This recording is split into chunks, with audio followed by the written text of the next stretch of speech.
All right, we are live. Hi, everyone. Welcome to the first episode of SFL Live. I'm Corey Massimino, a Students for Liberty campus coordinator, and I also study philosophy here in Central Florida. I want to tell you a bit about our organization first. Students for Liberty is an international nonprofit organization dedicated to providing students around the world with resources to promote economic, social, and academic liberty on their college campuses. SFL is a Big Tent organization. We train student leaders from all across the libertarian spectrum and embrace anyone who's interested in spreading the message of liberty. So this is our first show of SFL Live, a brand new Liberty Me live show where we will hear from various student activists in a roundtable discussion on the ins and outs of their direct action efforts, as well as their thoughts on some current events and hot topics. So students from around the globe will join us to discuss their own efforts at spreading the freedom philosophy in their own lives, their own communities, and their college campuses. So to tell you a little bit about our guests this week, tonight I'm joined by Liz. I'm probably going to butcher your last name, so I'm just not even going to try. Liz is a chemistry student at Simon Fraser University and a North American Executive Board member for Students for Liberty. She's the SFL Canadian Events Director, and her primary research interests include disruptive technologies, intellectual property reform, and religious freedom. We also have Nathan Goodman here, who has a Bachelor of Science in Mathematics from the University of Utah.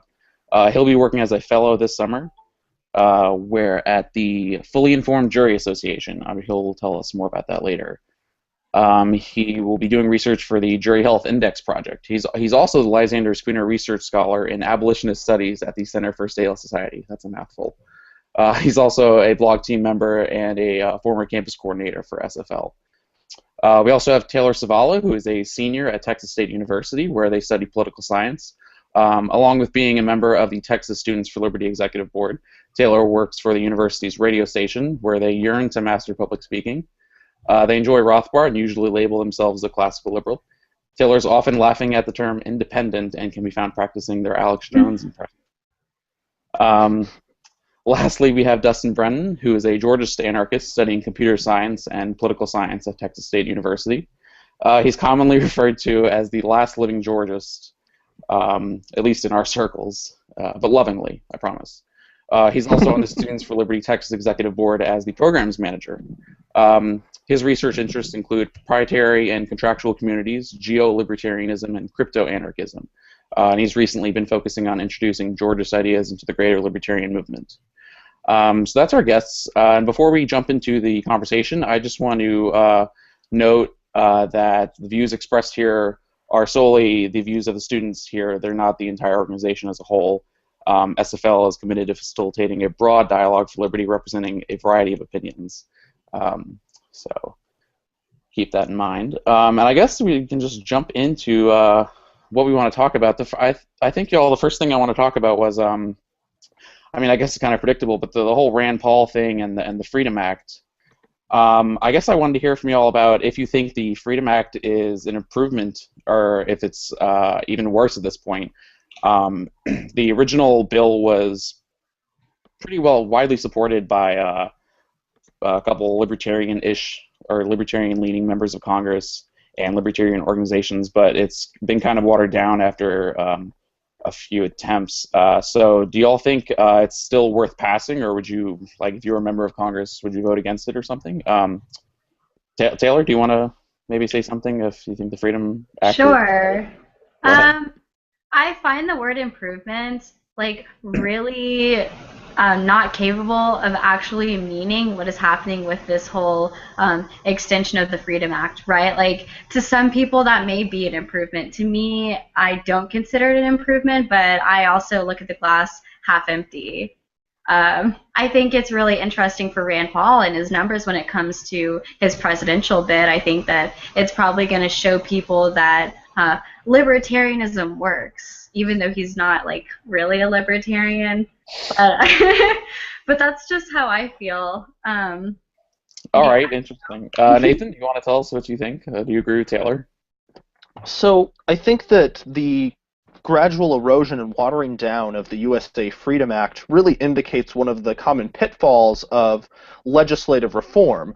A legislative reform, even if intended initially to expand liberty, is going to go through a series of compromises, have various unnecessary additions made, amendments made, etc., that will likely make it a mixed bag, possibly a win for liberty in net, but in many ways a reduction in liberty, or at the very least something that is very bad at restraining effectively the surveillance state that it was originally intended to restrain. And this is sort of a natural result of the perverse incentives of the political process. It seems to me that this indicates that the best way to deal with the surveillance state may not be to reform it, but rather to route around it. And the way we do that is with tools like encryption technologies. Rather than expecting politicians to safeguard our liberty, which is akin to letting the fox guard the henhouse, we should instead ask what we can do to safeguard our liberty. People don't typically go around seeking to restrain their own power, so we should be very wary of the additions to the USA Freedom Act proposed by the leadership of the NSA. And instead, we should seek to make the NSA's job of spying on us and invading our privacy as difficult as possible using all technological tools at our disposal.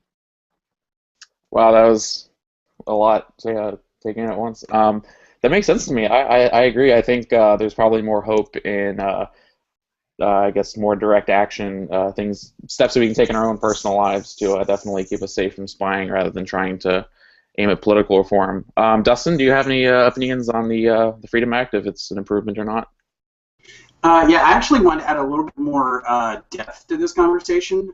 Recently, on May 7th, a Second Circuit Court of Appeals basically ruled that the NSA had stretched the definition of relevance and investigation too far, but they kind of held back on saying what they were specifically, going to say should be the repercussions of that, because we already had legislation pending.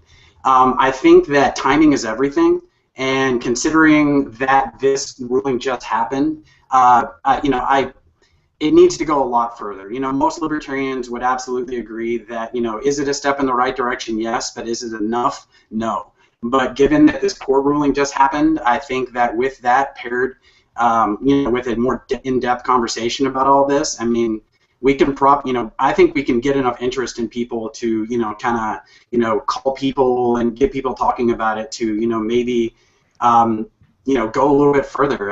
The act itself, I mean, there's a lot of, limits. It's not. It's still there. I mean, they can still basically, do all the things that we consider atrocious. Just it's a little bit more difficult, and I don't really think that's much of a huge improvement. So I just wanted to kind of throw that out there if anybody wants to hop onto that. I mean, it's that ruling kind of adds a different context to the conversation. That's interesting. I didn't hear about that. I agree with you. It doesn't seem to do much. It seems to make it slightly more difficult for the FISA courts to allow the NSA to delve into our records. I mean, I think that at this point the bill has some vague wording, something like what they need a little more approval than they needed before. So it doesn't seem to get at the root of the problem. Nathan, did you want to maybe elaborate more on? I'm not really familiar with any of this kind of encryption stuff, but it kind of piques my interest as a more realistic alternative to the game of politics, though. Can you tell us more about that? So I'm not particularly experienced in actually using encryption on my own communications, unfortunately, and what technologies are best. I know that a variety of civil liberties organizations did something called Reset the Net last year, which encouraged users to download a package of a variety of different encryption technologies, and some of these include tools like Tor, which is an anonymization service that sort of anonymizes your online communications. Some of these are more direct. How much was missed of what I said? I hear my video was gone for a bit. I think you're... So basically, there are a variety of different online security tools that can be used. Many of them are encryption-based, so basically what this means is when you're sending a message, it goes through a bunch of mathematical operations that make it difficult to decrypt unless you have the key, and you can encrypt it without having the key because of some somewhat arcane aspects of number theory, the major thing being it's really hard to factor products of really large primes. So those mathematical facts wind up making it fairly straightforward with a bit of number theory to take a message, make it essentially illegible to anyone who doesn't have a particular key, and then have it be very straightforward to decrypt if you have the key. Interesting. Dustin, do you have any opinion on this? Because it says I know you're interested in crypto anarchism, so I feel like you might have some interesting things to say on this kind of stuff. Yeah, I guess one thing about encryption is, at least, I mean, a while back, it wasn't easy for the average user. I think that what's going to make things like, actually changing in the market, I guess pulling something from my head, I know that I think Gmail recently was talking about implementing like PGP or some encryption technologies like automatically into their emails that you can like turn it on and turn it off. Things that we kind of use every day that we don't realize are involved with this encryption, like HTTPS. When you're browsing around, and you're doing something on a website, when you're browsing regular HTTP, it's kind of open to anybody and everybody that has the, the basic know-how to get it. When you're doing HTTPS, it obviously makes it much more difficult. It's encrypted, and you don't really need to do much other than add an S. And that's a small step, but there's a lot of things that are catching on and getting like more popular. But we can talk about like what makes encryption and why it's important and everything. But the big question is like the things like Text Secure and Red Phone, on Android, or things like that. When people start realizing that it's not difficult to keep your stuff private. Right now, I think it's kind of, people are kind of pushed to just kind of keep their stuff in the open. With the Facebook generation of MySpace, everybody's kind of like, hey, I'm just going to put anything and everything on Facebook. But people understand the need for that privacy. And when things start becoming more mainstream for encryption, and it's just kind of like a natural everyday part of life, I think that's when we're actually going to start seeing these changes. So I think that the mainstream internet companies and stuff, I think they need to start pushing. I think it's, if I'm not mistaken, Amazon. I think there's a few other websites like where it won't let you to browse in HTTPS. So there's a lot of things that need to like move forward. We can be the beginning of that conversation. Interesting. I'll just note that for the HTTPS change, the Electronic Frontier Foundation, I believe, has a tool called HTTPS Everywhere that just makes HTTPS your default for all of your browsing. And there are a variety of tools like that that are promoted by groups like the Electronic Frontier Foundation. Yeah. Awesome, interesting. Wow, this is interesting stuff. I don't know much about cryptography, so this is all good to know. It looks like we lost Liz for a sec. She's trying to get a better connection. So hopefully she can get back on. But in the meantime, I guess I kind of wanted to switch the conversation. Taylor, you had mentioned, you commented on Rand Paul and talked about his libertarianism when you were commenting on the Freedom Act. So do you all have any more opinions on Rand Paul or about how the past week has affected? Has your opinions changed on him, maybe, and based on what he's done in the past week? Taylor, you can go ahead first. He's just like Rand Paul. Like, he's always just kind of been like the same character to me. Like, no matter if he's doing a filibuster, I can recognize that the filibuster exists, but it doesn't really change how I feel about him. I don't know. I guess it's really interesting, the fact that he is kind of taking this stance in a two-party deemed system, and he's really appealing to students, which I find really interesting. However, today, jokingly on my desk at work, I have this bracelet that says "Stand with Rand" on it. I satirically support Rand. I would never actually vote for him, but I love to do the hashtag, and I love to kind of I know it's really embarrassing. Anyways, this coworker of mine didn't actually recognize Rand Paul. And it was really interesting. She had never heard of him. She corrected me. She was like, "Are you sure you're not talking about Ron Paul?" And I was like, "Oh, no, they're two different, distinct individuals." But Yeah, that's basically how I feel about Rand Paul. I don't know. That's pretty funny. That's kind of amusing that you like to use the hashtag ironically, though. I mean it's funny to me, though. Nathan, do you have any thoughts on Rand? Trying to unmute my mic. We can hear you, I think. Okay, am I audible? Yeah, go ahead. Excellent, sweet. I thought I muted myself. But I would first want to be clear that SFL as an organization does not take any stances on any candidates, but my position on Rand Paul is similar to my position on all electoral politics, which is I am skeptical of electoral politics, particularly of the election of politicians. At best, it is a defensive measure to marginally decrease the extent to which people oppress you, but I don't recognize the right of any politician to rule over me. I think that whatever office Rand Paul runs for, whether the Senate or the presidency, is a office that should not exist, and I think that Rand Paul would arguably be able to do a lot more good, assuming his sights were set on doing good and improving the prospects for liberty, by moving into the realm of something that does not involve having the power to exercise authority and force over other human beings, whether that would be putting more of his energies into his medical practice or writing, although his book was largely plagiarized, albeit the plagiarism that was caught was from some pretty good sources, so at least he chose to plagiarize good material. But I think he would be better off doing stuff like that rather than acting as a politician.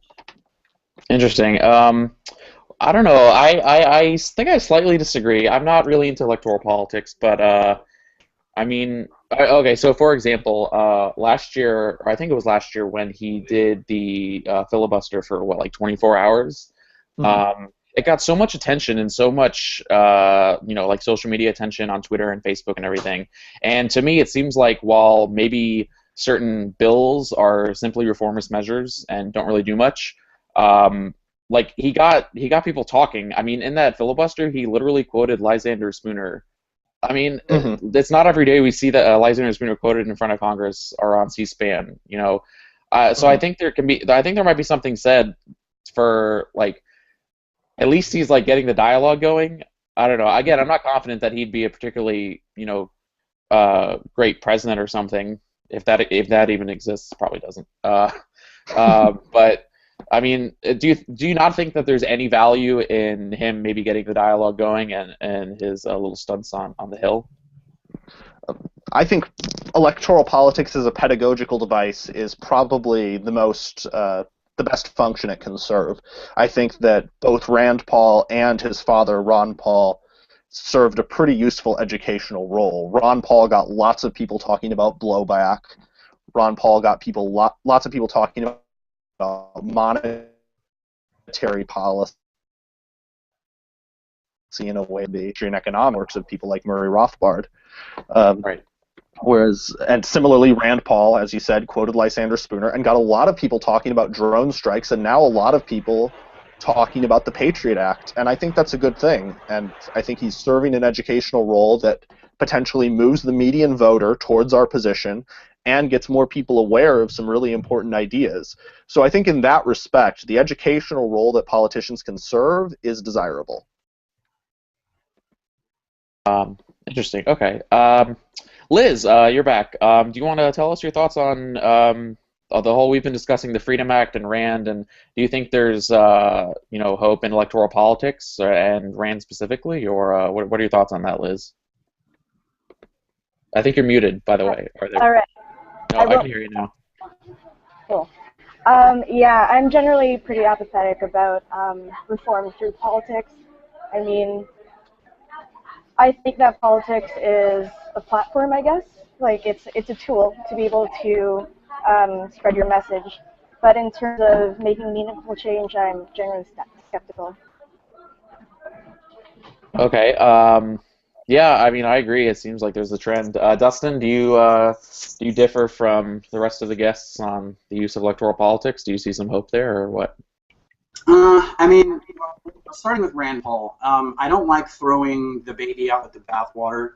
I think that anybody who does something to bring attention to our cause, like just because they're not perfect doesn't mean you shouldn't acknowledge that they're doing something good for the movement. So bringing attention to the Patriot Act and to some of the atrocities that are committed, like in our name.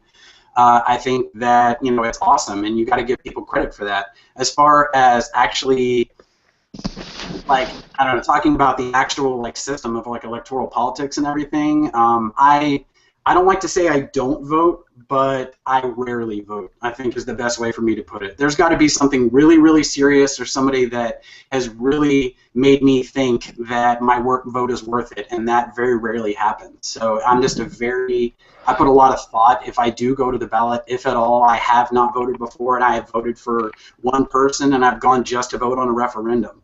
So I think that to me, it boils down to the power centers. We want our movement to succeed, and one way of doing it isn't going to work. We have to have multiple ways. So the power centers of media, the power centers of the obviously electoral politics, the power centers of schools, those kind of things. We need to affect all of those in order for the movement to grow. So if it's not for you, I think a lot of people in the movement kind of they go through these phases where it's like, nah, I'm going to be in politics. Oh, no, screw politics. And then they kind of look back at it after they've been in for a while, and they're just like, you know what? If you're good at the politics, do you. If you're good at being the philosopher and the ideals and a speaker, then do that. But do what you can do to contribute to the movement, and stop trying to kind of split it up. You're basically fractionalizing it if you're saying that one way is better than the other. As long as we're kind of in the same philosophy. Obviously, we don't want to endorse things that we don't agree with and are absolutely against us. But with Rand Paul, again, I think he's doing great things by bringing attention to the Patriot Act. And just because I'm an anarchist doesn't mean that I can't say that. Interesting. Yeah, I mean, I'm definitely sympathetic to that view. There's probably something to be said for, I guess, a kind of division of labor in the libertarian movement, right? If you're good at something, then you should do that thing. That makes sense to me. If nobody else has any comments, last comments on Rand or the Freedom Act or anything, I think I'm going to change gears.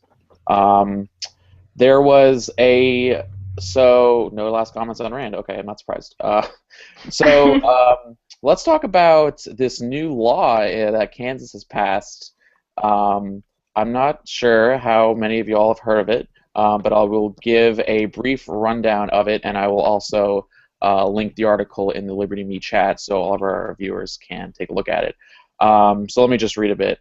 So Kansas Republicans put forward a new policy initiative, and it takes effect July 1st, and it will ban welfare recipients from taking out more than $25 in benefits a day from an ATM. So this is a lot more significant than it seems, though, because well, it's going along with other benefit restriction measures such as drug testing for welfare and food stamp recipients and other measures like that.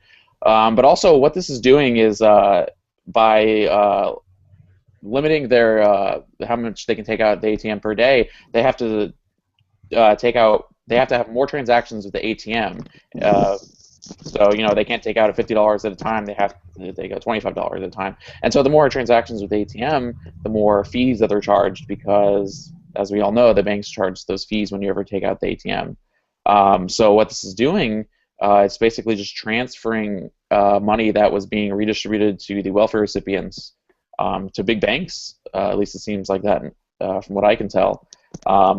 Looks like the article says that assuming you could only take out $420 at a time before, you'd have almost a 10% benefit cut because if you added up all the fees that you would pay by taking the money out of the ATM. So I guess I just wanted to ask you all what you think of this. I mean, it seems on the one hand it's seems to be disincentivizing welfare, which is not something libertarians are usually for. On the other hand, it seems, I'm not sure if it's an improvement. So what do you all think? Liz, do you want to tell us maybe what do you think about this? Well, first I have a question. Where did these people come up with the $25 in the first place? Like, who says that this is sufficient for daily sustenance? I Yeah, tried it's looking this definitely up. arbitrary. Yeah.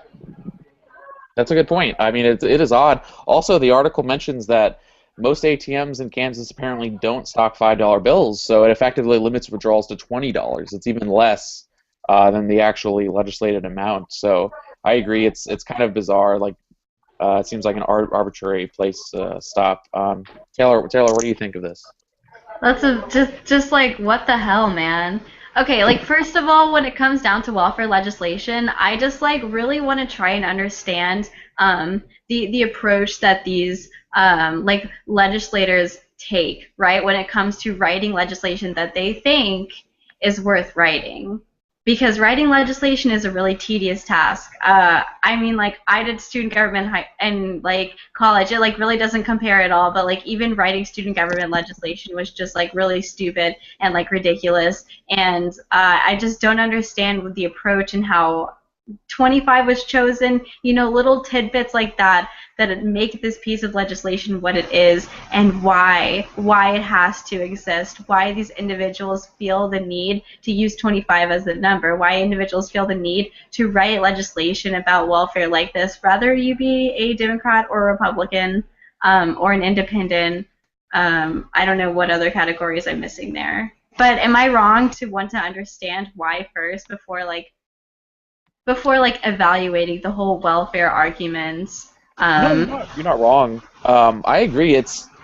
I don't know what their motivation is. It's not clear to me. I mean, the article on Vox.com says it basically comes to the conclusion that like the only motivation seems to be just to hurt poor people, and it would be kind of crappy to believe that's the case. Although I wouldn't put it past the government. But yeah, I don't know what the motivation is. It doesn't seem clear like what exactly like this legislation is aimed at doing, I guess. Nathan, what are your thoughts on this kind of thing? Well, so it seems to me that this is an example of a more general set of ways that welfare policies can hurt the recipients of welfare. And that is that the recipient of welfare is subject to a variety of restrictions and paternalistic invasion of their life and their transactions, whether that's drug testing or the fact that food stamps have limitations on what specifically they can be used for. So it's not a lump sum payment. It's you can use this for these things. In this case, it's you have to face these heightened transaction costs, and you can only take out this amount per day. And I think the reasoning behind this is essentially that people are afraid that welfare recipients are going to essentially use taxpayer money for stuff that people don't like. It's abuse of taxpayer money, and this idea that you're subsidizing bad habits, and you don't want that. So you put all these restrictions on it. In this case, the restriction doesn't seem to have as much of a justification. It seems to be a bit of a type of argument, possibly just a general fear of, well, who knows what a welfare recipient could do with a lot of money in one big sum without having thought much about the transaction costs, or have thought about them and said, oh, they're a bunch of parasites anyway, they don't need to have more money. But what we need to keep in mind, no matter how much we dislike welfare and think that the welfare system is illegitimate, is this isn't necessarily decreasing the total amount of money transferred, the total amount of money taken by force from people through taxation and then given to banks, another person. It's changing that more of it is given to banks and less of it is given to poor people. So it's essentially saying, enough of this welfare for the poor, let's just make it into a corporate welfare program. And welfare already largely functions this way, right? Where you contract with particular organizations to provide services, or you have limits on where food stamps can go, so it essentially functions as a subsidy for agribusiness, where we're not giving poor people money that they can use to improve their life as they know how to do through their knowledge of their circumstances and time and place. Instead, it says, oh, you can't buy a bike to get to work, but you can buy this food from Archer Daniels Midland and from other farmers we're already heavily subsidizing. So essentially welfare functions as corporate welfare, And it functions that way because people are afraid of welfare being abused, and that fear of welfare being abused results in it essentially being designed in a way that is inherently abusive, both to the recipient and to the taxpayer, insofar as it winds up diverting resources towards crony capitalists. Right. I Dustin? just want to like applaud Nathan. Yeah, I mean, I agree. I could go for an applaud for Nathan like every once in a while. So, Dustin. My first applause. Okay, sorry. No, you're fine. Dustin. Yeah, I guess to piggyback on a few things that Nathan said. One, I mean, it's hard for me to imagine any kind of welfare system that doesn't have a bureaucracy attached to it that is going to get bloated and out of control. You know, and that's with any of them. I mean, honestly, like, you know, it could be WIC, it could be like local things in cities, but like all of them are prone to, you know, wasted money, you know, self-interest, trying to take that money and put it back in the hands of the people that it came from initially, you know, and like, I guess I kind of want to like propose a question, you know, from everybody else. Is there such thing, or what is your idea, if you believe it exists at all, of a libertarian-approved social safety net? One that, you know, is the least bad, if you will. I'll go first. I don't like that question, and I usually avoid it. Well, then, if you don't believe in it, you don't believe in it. I'm just like, if you believe in it or not. I mean, I'm just kind of curious on, you know, what other people think on that, because there's very few. I have my own personal opinion, which I can address here in a minute. But I mean, like, every single one I can come up with, for the most part, is going to be prone to corruption and, you know, self-interest, and, you know, basically turning into a redistribution scheme. Anyone else want to? Oh, go ahead, Nathan. The least bad I can think of is some form of universal basic income system that's obtained either through sort of Pigouvian taxes, that is, taxes on externalities and other market values, or through a land value tax, if we're assuming it has to be administered by government through tax funding, and that has various set constitutional limits so that this universal basic income program can't be continually modified by legislators in order to set up various paternalistic schemes and set up bureaucracies to operate. Now, politically, getting such a thing created would be very difficult, and from my understanding is there are still certain public choice problems with that. I think Pete Betke and a few others wrote a paper devising sort of a public choice critique of universal basic income schemes in response to people like Zwolinski and Milton Friedman and such, who have advocated these types of policies. But that seems like the least bad if you're going to have a state-administered social safety net. Right. Liz, do you have any thoughts on what the least bad kind of welfare would be? I think the best policy would be having no welfare at all. Personally, the best safety net is self-responsibility. Just speaking from personal experience, when my parents stopped helping me with my school, I felt like I just took care of myself better. Like I'm like at a loss for words. Just I feel that when people are given a chance to redeem themselves, they will. Yeah, definitely. I think there's something to be said. I mean, I think there's, like Nathan said, there's public choice problems with some sort of basic income, but also there's the incentive problem. I mean, like you point out, Liz, what kind of incentive really would there to be to produce or something if you're just being taken care of, especially in the case of basic income, depending on the specifics, because like there doesn't seem to be. Whenever somebody proposes a basic income, I always hear that, but I never hear any specifics on exactly how it would be implemented or what the requirements would be, like to get approved for basic income. But again, that leads us back into the bureaucracy trap. With now we get into stuff like this Kansas bill. Seems like a no-win. Nathan, you say something? I think another point with all of these is that they result in sort of an atrophying of systems of mutual aid that tend to exist when you don't have these state programs. David Beto has a book on this called From Mutual Aid to the Welfare State that talks about the history of actually existing mutual aid programs in the U.S. that existed prior to the welfare state. There's also some discussion of this specifically with regard to healthcare in Roderick Long's essay, How Government Solved the Healthcare Crisis. So we've got to consider sort of what the non-state alternatives are for providing aid to people who are impoverished or down on their luck.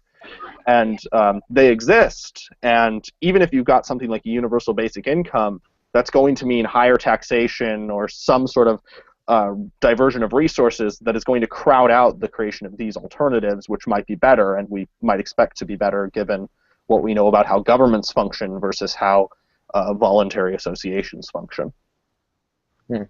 Anyone else have any more opinions on welfare before we maybe move to a new topic?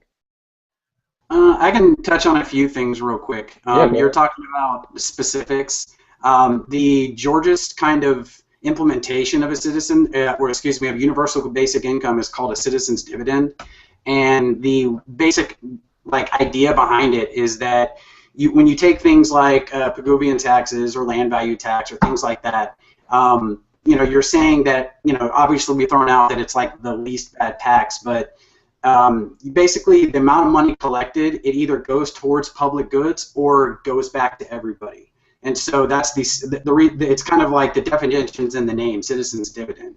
If you're going to collect a certain amount of money from those least bad sources, if you have a minimal government, a lot of geo-libertarians will say we're going to have kind of a night watchman state and then a minimal citizens' dividend, and that would be it. That would be like a Georgist minarchist kind of viewpoint. But I think another thing to consider is that we currently have a horrible welfare system. So, yes, we need, there were points before where there was mutual aid societies and churches and, and organizations that did it, but now those have been disincentivized because of this horrible system that we have. And so we have to get rid of that. And, and that's kind of one of the reasons I propose that, because if you propose, hey, we're just going to get rid of everything, that's a really radical proposal.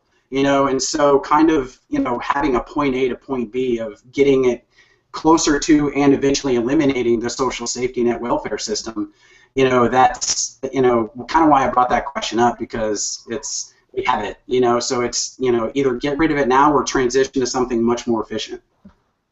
That's a good point. I definitely agree. I'm not going to agree with all the specifics of the Georgia stuff, but I definitely agree with your overall view.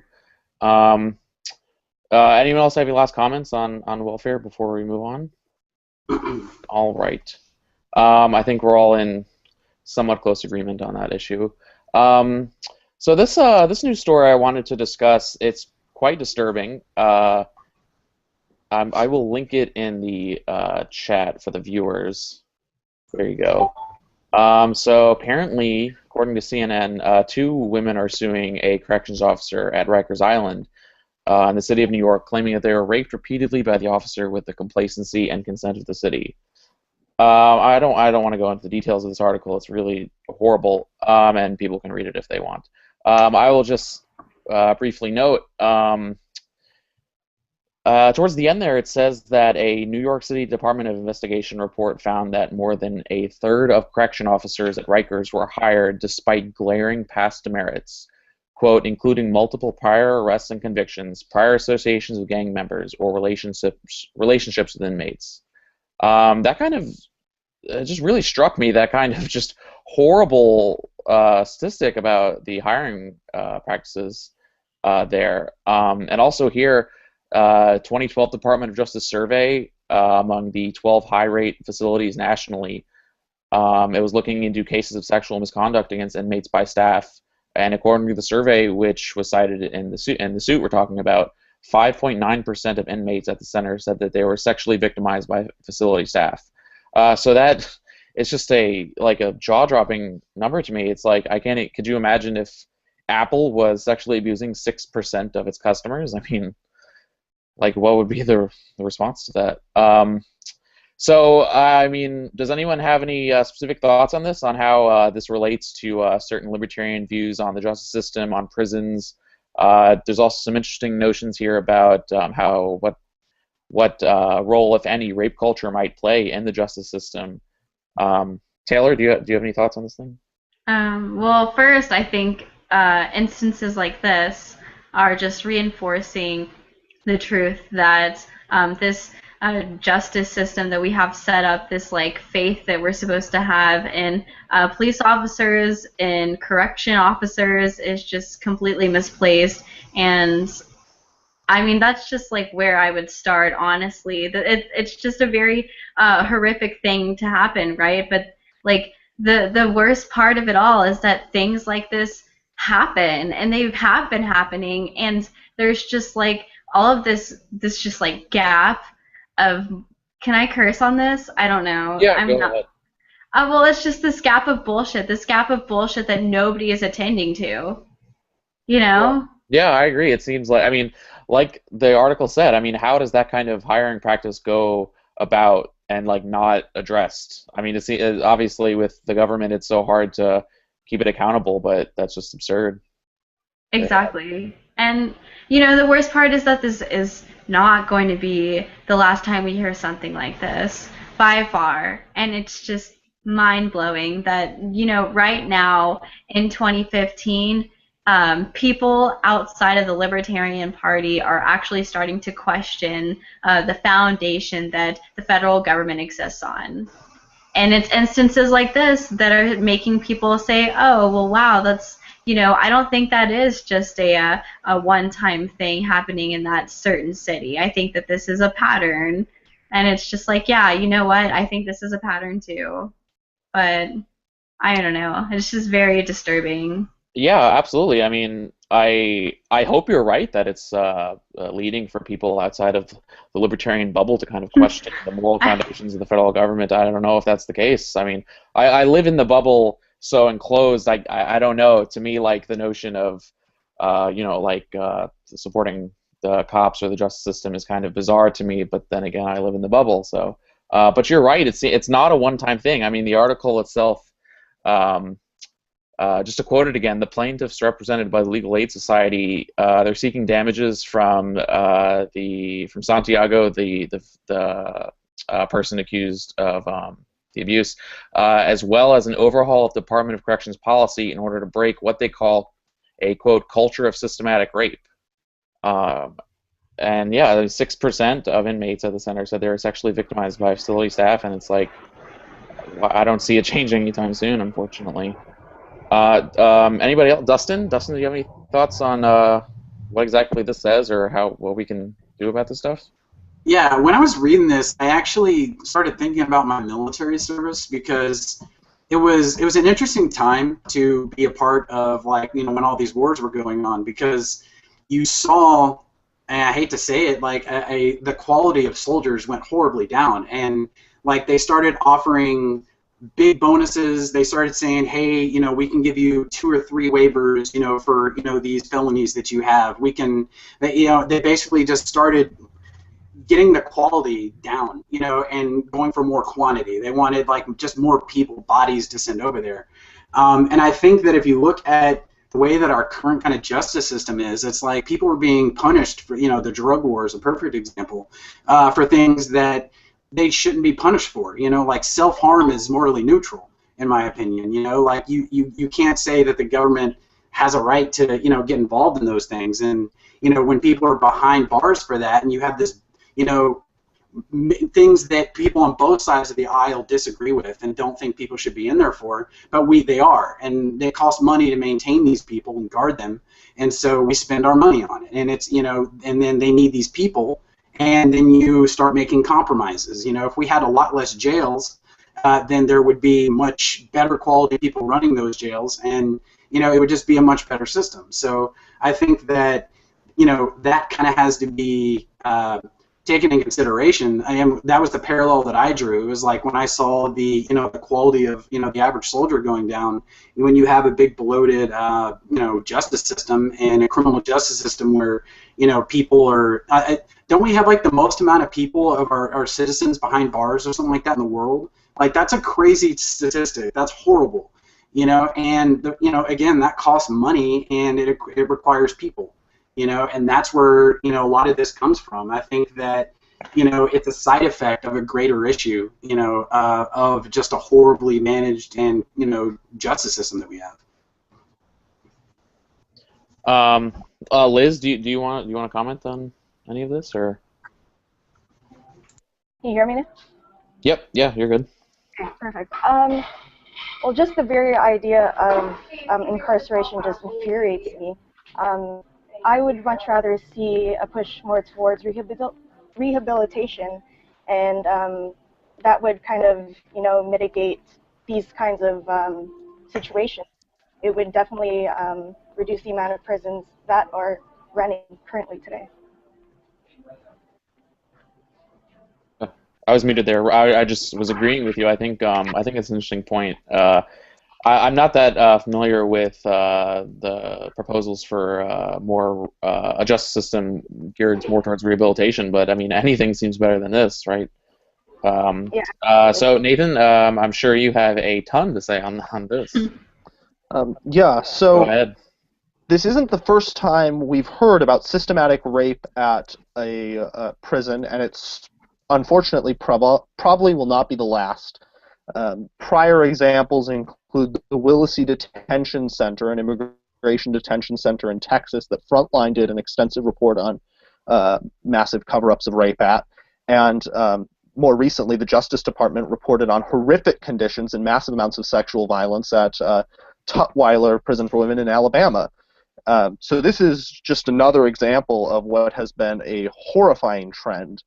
And part of the reason for this is alluded to in the article when they talk about the guards taking various measures to intimidate their victims for reporting being raped.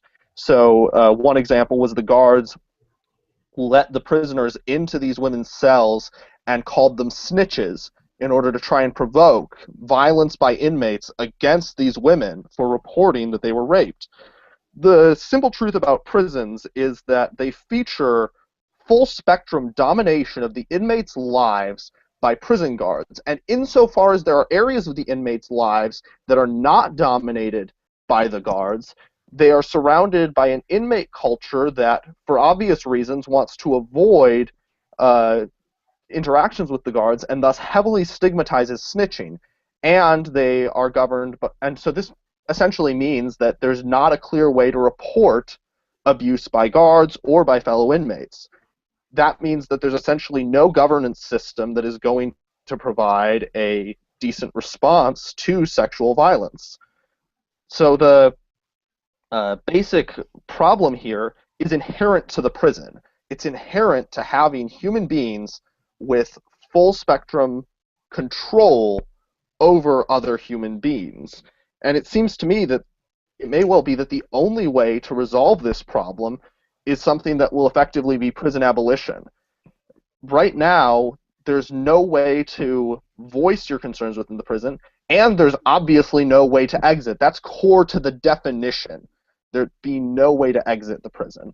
And David Scarbeck, in his book, The Social Order of the Underworld, which is about prison gangs, proposes that you might have better governance within prisons if you set up competition among them and inmates can choose which prison they're going to be housed at. There has to be a minimum standard of security to prevent escape, but beyond that, you have a market where individual incarcerated people can choose which place they're going to be locked up.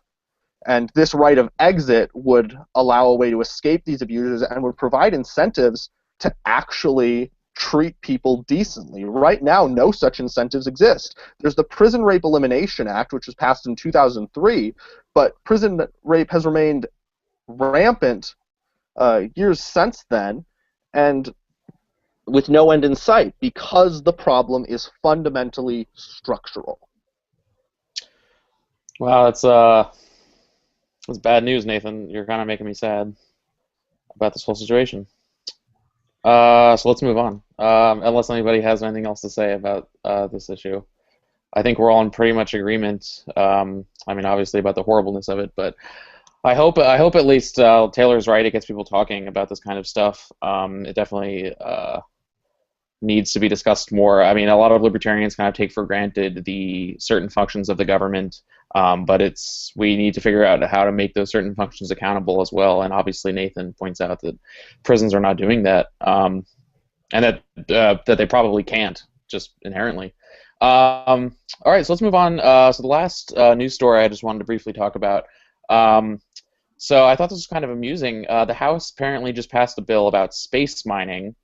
Uh, so to give a quick rundown, the Space Act would Or here's basically just the gist of the law. Any asteroid resources obtained in outer space are the property of the entity that obtained such resources, which shall be entitled to all property rights thereto, consistent with applicable provisions of federal law. So I kind of like the beginning of that, but then that last part about consistent with applicable provisions kind of rubs me the wrong way, because then the article a bit more down talks about how the FAA might be problematically in charge of this in terms of its regulations and its licensing for who can do what in space. So what do you think? I think this might be a tough issue for libertarians. Can we really just let anybody, any corporation, go into space and start mining, or what do you like? What can we? What's the libertarian approach to space law? Dustin, do you want to comment on that? I think you're. Yeah. Sorry about that. I guess just off of like an initial thought. I guess I keep going back to Georgism, but I mean, whenever two people kind of compete, for something, like whenever, like the issue, I don't think is really going to be with asteroids per se. I think it's going to be once, looking, 10, 15 years into the future or something like that, when it comes to like Mars or the moon. Once there is like more space, like when we have like an extension of Earth somewhere else, that I think is when the real kind of like core philosophical questions of how things are managed are going to have to be kind of put into place. And because it's like, who, like who owns it? Who runs it? Is it a person who got there first? And if they, claim everything, then can they just hold on to everything? If somebody comes up there and just says, hey, no one's using the moon, and then just kind of like claims it for themselves, what exactly can we do about that? I think it's not something that's going to be solved in, a few-minute conversation. The only thing I can really throw into the conversation is that if there's any kind of like overhead or management, it would make sense to kind of use, the same philosophy that applies on Earth. If that makes any sense at all. I don't know if anybody else wants to hop on. No. Liz, do you have any thoughts on the Space Act? What do you think is the libertarian solution to space law? How can we deal with this stuff? Well, they have the property rights thing down pat. That's all I have to say, really. I mean, let's see how it goes. As far as the FAA is concerned, I would like to see more competition in terms of who gets to be the boss, I guess. Yeah, no, that makes sense. I think it seems like it's prone to abuse, but with the FAA in charge of things. But I agree with you that it seems like the first part, the idea of, it seems like pretty straightforward. First person to mine the asteroid seems to have a just claim over it.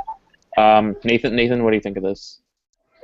So, property rights serve a vital function here on Earth, so I'm really looking forward to see the operation of property rights. But perhaps more importantly, I think we should ask what sorts of institutions should work to preserve those property rights and to resolve disputes. I think that Congress here is operating on a view that the only way to establish law is through legislation and top-down regulation. And that's not true. You can establish law through the courts, through the common law, and through customary law. And that might be better for flexibly dealing with what is going to be a very rapidly changing situation.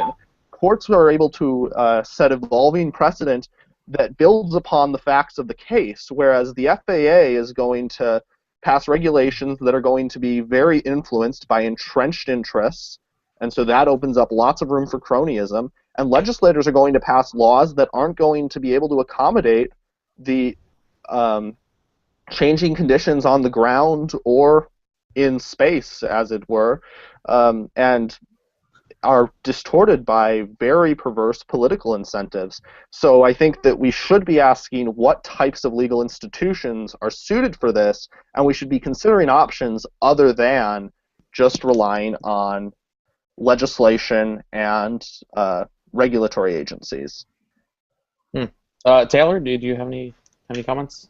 I don't really have an opinion. Like, reading articles like this reminds me of when I was in high school and I was on our team's debate team, and like there used to be this really good article about how Google is trying to create like a space elevator, and it's just like all the same shit to me. You I don't like. have a strong opinion on property rights in space?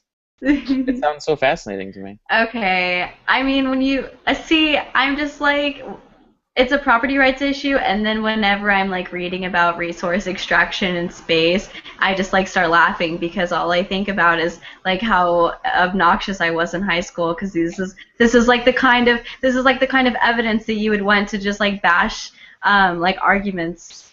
Like, I don't know. I am Yeah, desensitized to the whole space conversation. fair enough. I agree it's a property rights issue. Most things are.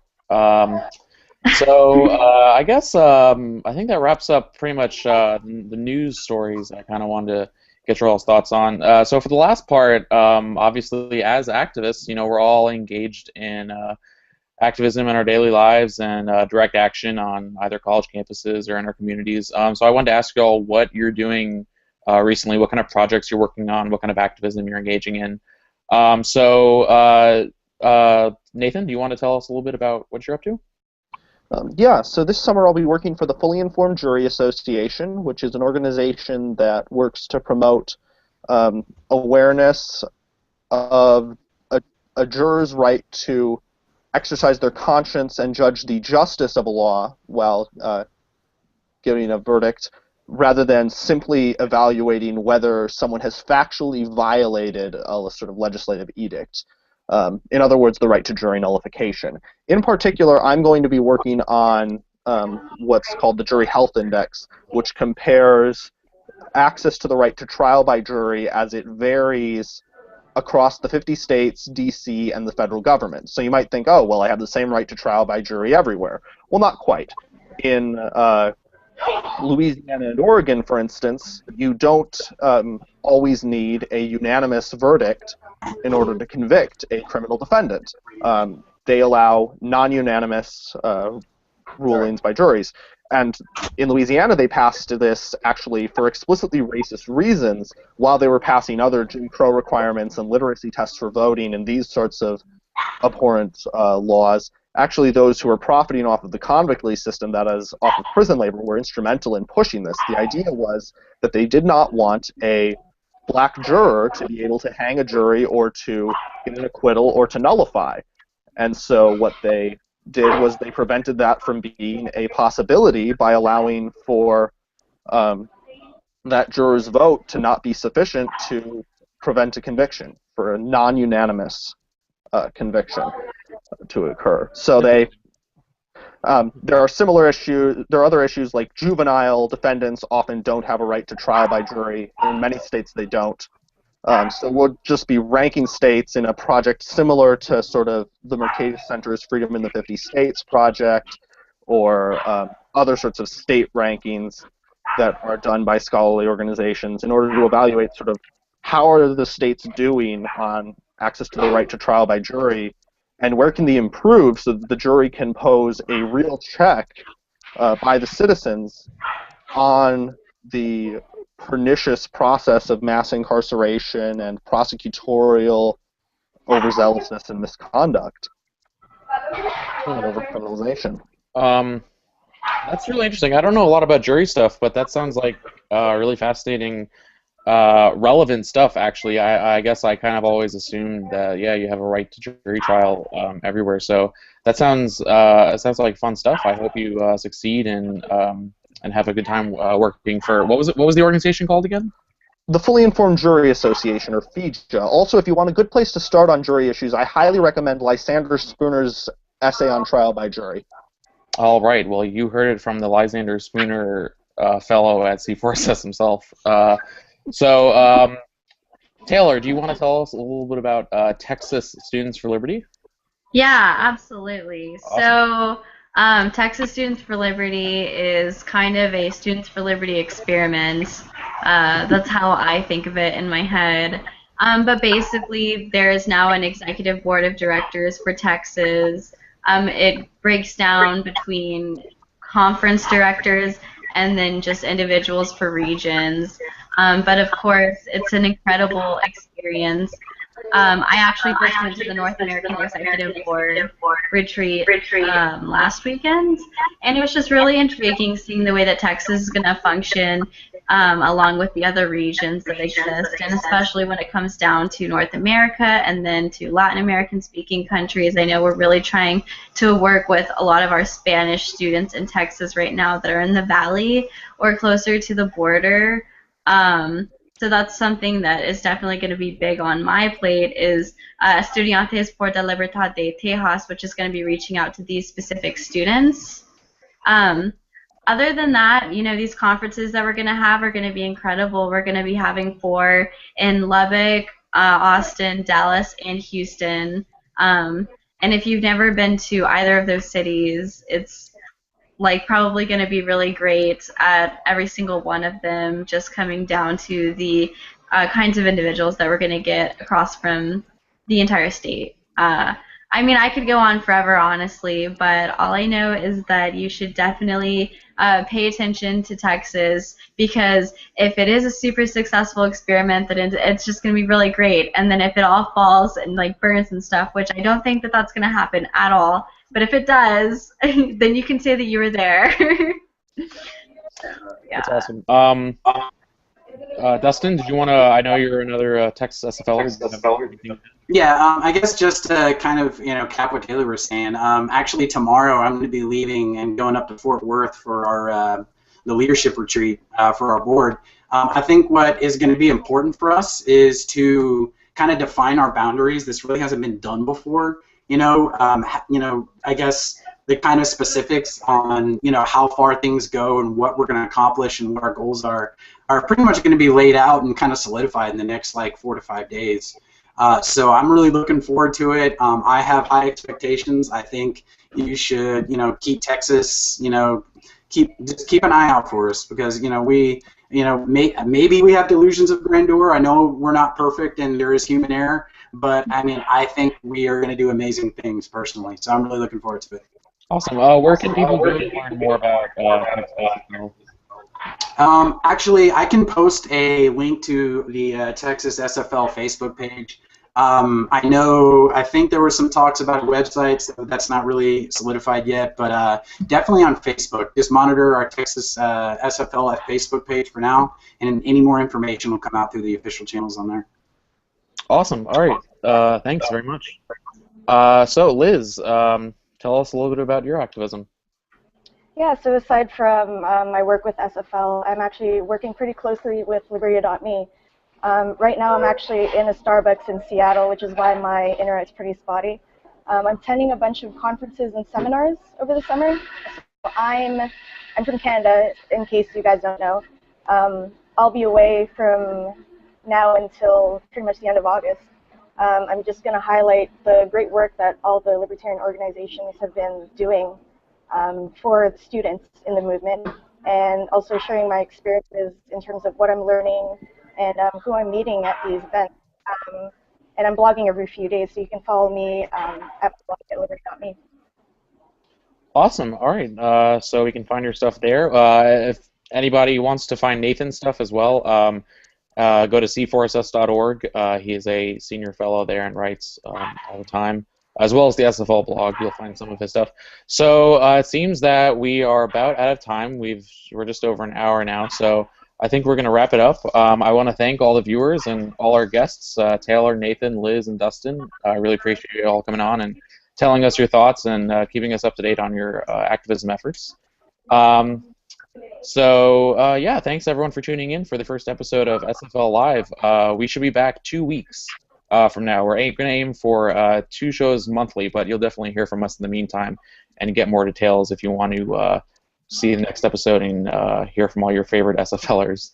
So thanks everyone. Take care and good night. Bye. So keep that in mind. And I guess we can just jump into what we want to talk about. I think the first thing I want to talk about was I mean, I guess it's kind of predictable, but the whole Rand Paul thing and the Freedom Act. I guess I wanted to hear from you all about if you think the Freedom Act is an improvement or if it's even worse at this point. The original bill was pretty well widely supported by a couple libertarian-ish or libertarian-leaning members of Congress and libertarian organizations, but it's been kind of watered down after a few attempts. So do you all think it's still worth passing, or would you, like, if you were a member of Congress, would you vote against it or something? Taylor, do you want to maybe say something if you think the Freedom Act? Sure. I find the word improvement like really not capable of actually meaning what is happening with this whole extension of the Freedom Act, right? Like, to some people that may be an improvement. To me, I don't consider it an improvement, but I also look at the glass half empty. I think it's really interesting for Rand Paul and his numbers when it comes to his presidential bid. I think that it's probably going to show people that libertarianism works, even though he's not like really a libertarian. But that's just how I feel. All right, interesting. Nathan, do you want to tell us what you think? Do you agree with Taylor? Logical tools at our disposal. Wow, that was a lot to take in at once. That makes sense to me. I agree. I think there's probably more hope in, I guess, more direct action, steps that we can take in our own personal lives to definitely keep us safe from spying rather than trying to aim at political reform. Dustin, do you have any opinions on the Freedom Act, if it's an improvement or not? Yeah, I actually want to add a little bit more depth to this conversation. Recently, on May 7th, a Second Circuit Court of Appeals basically ruled that the NSA had stretched the definition of relevance and investigation too far, but they kind of held back on like saying what they were specifically, going to say should be the repercussions of that, because we already had legislation pending. I think that timing is everything, and considering that this ruling just happened, it needs to go a lot further. Most libertarians would absolutely agree that, is it a step in the right direction? Yes, but is it enough? No. But given that this court ruling just happened, I think that with that paired, with a more in-depth conversation about all this, I mean, we can I think we can get enough interest in people to, kind of, call people and get people talking about it to, maybe, go a little bit further. The act itself, I mean, there's a lot of like limits. It's not. All right, we are live. Hi, everyone. Welcome to the first episode of SFL Live. I'm Corey Massimino, a Students for Liberty campus coordinator, and I also study philosophy here in Central Florida. I want to tell you a bit about our organization first. Students for Liberty is an international nonprofit organization dedicated to providing students around the world with resources to promote economic, social, and academic liberty on their college campuses. SFL is a Big Tent organization. We train student leaders from all across the libertarian spectrum and embrace anyone who's interested in spreading the message of liberty. So this is our first show of SFL Live, a brand new Liberty Me live show where we will hear from various student activists in a roundtable discussion on the ins and outs of their direct action efforts, as well as their thoughts on some current events and hot topics. So students from around the globe will join us to discuss their own efforts at spreading the freedom philosophy in their own lives, their own communities, and their college campuses. So to tell you a little bit about our guests this week, tonight I'm joined by Liz. I'm probably going to butcher your last name, so I'm just not even going to try. Liz is a chemistry student at Simon Fraser University and a North American Executive Board member for Students for Liberty.